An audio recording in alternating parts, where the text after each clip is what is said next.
Good morning, traders, and welcome to the Daily Call today, Thursday, the 8th of March. Before we get started, as always, please understand that any advice in today's session is of a general nature only and that your personal circumstances have not been taken into consideration.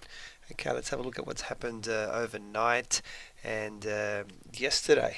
Locally, we saw the Aussie dollar have a very tight trading day, only around about 55 pips, and pretty much ended where it all started. GDP numbers came in at 0.4%, slightly under the forecast of 0.5%. From the US, it was a similar story with the US dollar, although we did see the private sector jobs come in strong at 235,000. These numbers are often seen as a bit of a leading indicator for Friday's non-farm payroll numbers. So let's see what happens on Friday. Also, we saw the crude oil inventory number come in at 2.4 million barrels.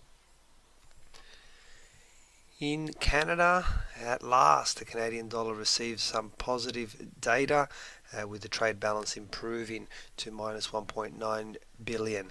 Meanwhile, the Bank of Canada has left its rates unchanged at 1.25%.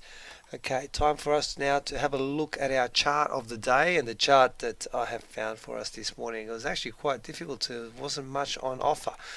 But what I found is GBP USD on a 4-hour time frame. This is a classic falling wedge.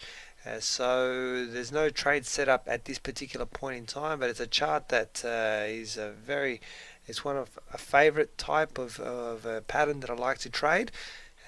So I just thought I'd share it with you. It's a GBP USD 4-hour. We need to wait for the price action to reach the area here where I've highlighted in yellow.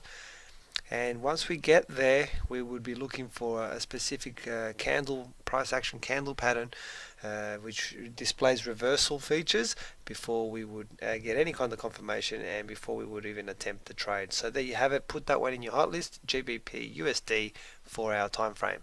Okay, let's see what's happening in the session, which is just about to kick off. We have at 11:30 this morning locally, we have our trade balance numbers due. At 11:45 p.m. we have from Europe interest rate decision.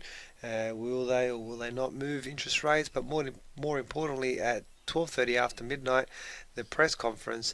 Let's see if they provide any indications as to when they may be looking at easing off on their tapering policies. At 3 a.m. from Canada, we have Governor Pollock will be speaking, and that pretty much wraps up the session. As always, guys, please feel free to contact us if you do have any questions. Follow me on Twitter at ChatFX for trade setups and breaking news. Most importantly, hope you all have a fantastic trading day. I'll talk to you tomorrow on the Daily Call. Bye for now.